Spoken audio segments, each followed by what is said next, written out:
Hey guys, Crispy here, just continuing on with the series, and today I'll be talking about the Gargantuan Squiggoth. I don't have any experience with this model myself, just because I don't own it. It's fairly expensive from Forge World. I think it's like £250 or thereabouts. But I can tell you what he is like in 8th edition, so let's take a look at his rules here. So he has a movement value of 10 inches. He's hitting on 3 plus, ballistic skill hitting on 5 plus, strength 12, toughness 8, 35 wounds, 8 attacks, leadership 5, and a 4 plus save. His standard loadout is going to be a Howdah, 2 super lobbers, 2 twin big shooters, and his huge tusks. As with a lot of these big beasts, he reduces in his efficiency as he takes wounds. So let's take a look at that chart. So to begin with, 20 to 35 wounds, he's going to still stay the same. Once he drops to 19 or below wounds, he goes to movement 8, hitting on 4s in combat and only strength 10. But still, that's still pretty damn deadly. I mean, you've got 8 attacks there. Once you hit the 8 wound mark, then you are only moving 6 inches. You're hitting on 5s, but you're still strength 8. So you don't really see too much of a decline in his values there. So that's not too bad, I suppose, because he's only strength 12 to begin with. And I know that a lot of those Lord of Wars out there, some of them are like strength 16 and things like that. With your basic loadout, this guy's going to set you back about 480 points, which is not too bad, I think, for what you get, and fairly cheap as well for a lot of Lord of Wars, because I think that for 480 points, some of the 24 or 27 wound knights are costing you about that much. So let's take a look at his loadout here. So the super lobbers. Their stats are they're range 48, they're heavy 3d6, strength 7, negative 2 AP, and 1 damage. Unlike every other lobber though, these lobbers can't target units that are out of line of sight, so I have a feeling that that's probably going to be a typo. So if you do own this model, just watch the Forge World FAQs, because I'm sure they'll probably release something shortly to let you do that.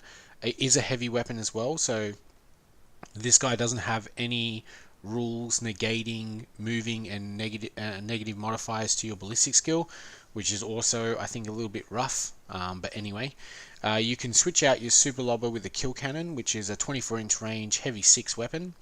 It's strength 7, negative 2 AP, and 2 damage per hit, sort of thing.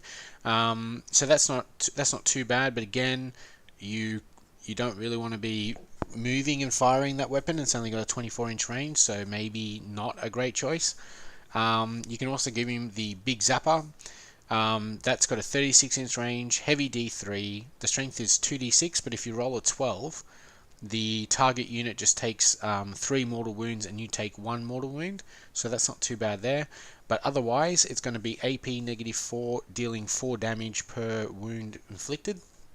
So that's not a bad choice there if you want this guy just to be sort of standing up the back firing away. The twin big shooters, I mean, they're just like every other twin weapon. You just get 6 shots, 6 strength 5 shots. Then you also your huge tusks. Let's have a look here. So huge tusks. So the strength is strength user, negative 4 AP and D6 damage. So reasonably decent. I know that generally a lot of these Lord of War choices, they're just dealing a flat 6 damage. So that's a little bit weaker there again. But at the same time, you're only paying 480 points for this guy, and he's got 35 wounds, so it's not too bad there. Let's take a look at the Howdah rules. The Howdah rules are exactly the same as your regular Squiggoth, so he's treated as an open-topped vehicle, and the unit on top can fire at other units, even if the Squiggoth is fighting another unit, but the unit on top can't shoot units that are within 1 inch of the Squiggoth. So basically, whatever the Squiggoth is fighting, you can't fire at it with the unit in top, but you can shoot at other stuff. So again, I think that tank busters might be a good choice with these guys. As someone pointed out in the comments, that the bomb squigs are going to take up your transport capacity. And they are super good, but I suppose if you're using this guy, maybe you just take a unit of 15 and then 5 bomb squigs or something like that. and then that might be okay. This guy's also got the stampede rule, so when you charge into a unit on a 2+, they take d6 mortal wounds, so that's not too bad there. And then he, as I've already mentioned, he can transport units, but unlike the little Squiggoth, this guy can't transport mega armored units or units with jetpacks. So I think that might be a typo in the little Squiggoth's entry. And the only reason why I say that is because I can just see that they probably, like, because both of these Squiggoths are fairly cheap for the amount of wounds you're getting. So I think that that's going to be the downfall of their transport capacity sort of thing. They can't transport those types of units. Obviously, as far as this guy goes with support options, he is a monster, he's not a vehicle, so you can stick your pain boy near this guy, give him that 6+ feel no pain, and then I'm not entirely sure how large this model is, but you might be able to stick him within range of a custom force field, but if not, you can stick the mech in the howdah there, and then the mech is going to give him a 5++ anyway, so maybe you probably take a mech and then stick a pain boy near this guy to make him even more survivable. But yeah, he's a bit of a strange beastie because he sort of wants to be fighting, but then he's got that variable damage of d6, and then he has some decent shooting options, but he can't move and fire them. So I don't know. I don't really know what you want to do with this guy. But 35 wounds, it's pretty decent. Toughness 8 is obviously fairly tough. Don't think there's anything at the moment other than the really large sort of titans that have more than toughness 8. So yeah, he's pretty good. I'd probably just keep him with his basic loadout, the super lobbers, and then just run him up the field.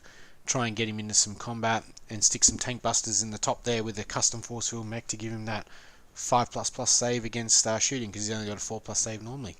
Anyway guys, hopefully you enjoyed this video. If you did, please like and subscribe.